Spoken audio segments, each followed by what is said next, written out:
अनुसारको हामी सबै व्यवहारमा उत्रिनु जरुरी छ। हामी भाषण गर्छौँ, राम्रोसँग भाषण चाहिँ हामी बिपीका भन्दा पनि अझ उत्कृष्ट हुने हो कि भन्ने खालको भाषण गर्छौँ।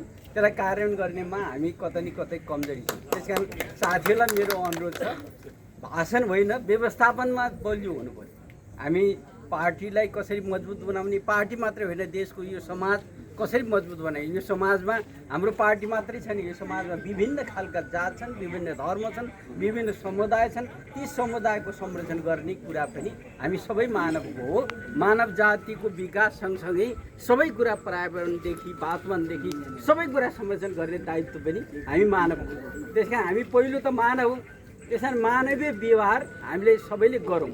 एकले अर्कालाई सक्छौँ भने सहयोग गरौँ, नसक्दा असहयोग गरेर झन् पीडा दिने खालको काम चाहिँ कसैले नगर्न पनि म आग्रह गर्न चाहन्छु। त्यही नै बिपीलाई साँच्चै सल्लाह दिने हो भने उहाँ त्यही नै एउटा खालको चाहिँ हुनसक्छ।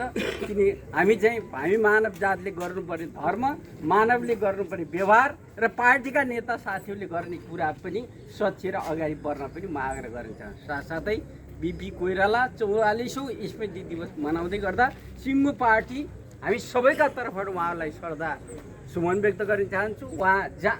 उहाँ छोडेर जानुभयो, उहाँले उत्पादन गरेको, उहाँले सिद्धान्त अपनाएको सिद्धान्तले नेपालको सम्पूर्ण व्यवस्था चलेको छ। चाहे परिवर्तन जस्तासुकै परिवर्तन हुन्, उहाँले अपनाएको आर्थिक नीति, उहाँले अपनाएका सबै कुराले हामी अगाडि बढिरहेको छ। देश होला शासन सत्तामा कोही कहीँ होला, कहिले को बस्यो होला, को कहिले बस्यो होला, काङ्ग्रेस बसेन होला, तर उहाँले अपनाएको नीति, संसदीय व्यवस्था, त्यही अनुसारको आर्थिक नीति, त्यही अनुसारको व्यवहारले नेपाल अगाडि बढेको छ। त्यसलाई अझ अहिले समय सापेक्ष बनाउनलाई उहाँको विचार सँगसँगै आजको आवश्यकता अनुसार सबै सचेर हामी त्यसरी काम गर्नुपर्छ।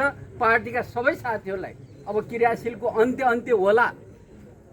यो क्रियाशीलमा पनि खेलमेल, म माथि जान्छु र तल जान्छु, अर्कालाई धस्छु भन्ने होइन कि पार्टी कसरी बन्न सक्छ, पार्टी के कारण हामीले चाहिँ कमजोर भएको छ, त्यसलाई कसरी बनाउन सक्छौँ होला।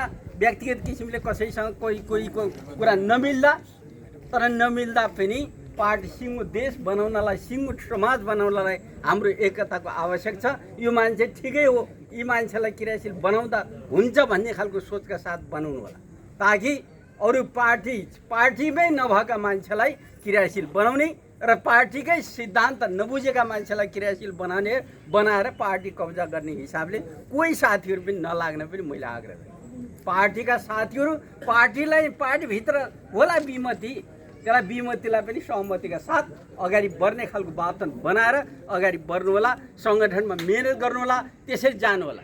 म त यहाँहरूलाई आग्रह गर्न चाहन्छु। यसपालि धेरै साथीहरूले धेरै कुरा त भन्नु भएन, जे भन्नुभएको छ अलि नै चाहिँ प्रदेशबाट हुने बजेट चाहिँ ऊ भयो। मैले यो क्षेत्रमा